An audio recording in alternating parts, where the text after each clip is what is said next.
ایک طبیب ہونے کے ناطے میں نے جڑی بوٹیوں سے ہی فیصلہ کیا تھا کہ علاج جو ہے ہمیشہ جڑی بوٹیوں سے ہی کیا جائے گا، کیونکہ میں ایک طبیب ہوں۔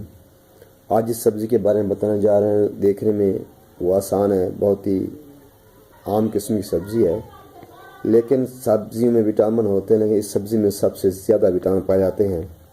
اس سبزی کا نام ہے آلو۔ آج کل بہت سستی بک رہی ہے، 100 روپے میں 10 کلو 12 کلو مل جاتے ہیں۔ ابھی اس سبزی کا استعمال کیسے کرنا ہے، کس مقصد کے لیے استعمال ہوتی ہے؟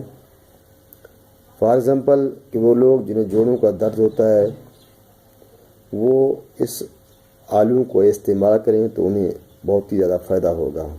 استعمال کیسے کرنا ہے؟ آلو جو ہے تنور میں ڈال کر خوب بھون لیں اور پھر اس کا چھلکا اتار دیں۔ اور وہ مریض جن کے گردے میں پتھری ہوتی ہے، خاص طور پر وہ پتھری کا یہ بے حد اتھنٹک علاج ہے۔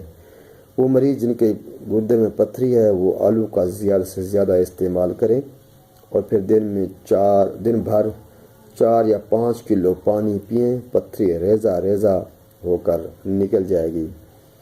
اور آلو کی خاصیت یہ ہے کہ سبزی تو ہاضم ہونے پر بہترین ہوتی ہے، لیکن سب سے زیادہ فائدہ مند ہے، مگر یہ دیر سے ہضم ہوتے ہیں، کیونکہ وہ لوگ جن کے معدے کمزور ہوتے ہیں وہ یہ سبزی استعمال نہ کریں، کم سے کم استعمال کریں۔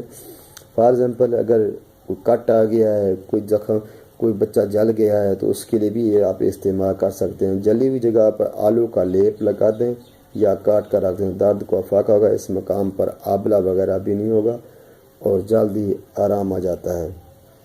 آلو ایک اور فائدہ بھی ہے، جسم کو طاقت بھی دیتا ہے، کمزوری کو ختم کر دیتا ہے۔ اصل میں آلو کا جو مزاج ہے یہ سخت سرد خشک ہے، سرد خشک سبزی ہے۔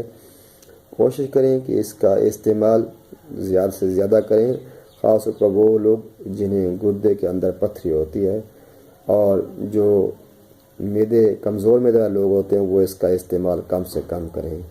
اوکے جی، see you again next time.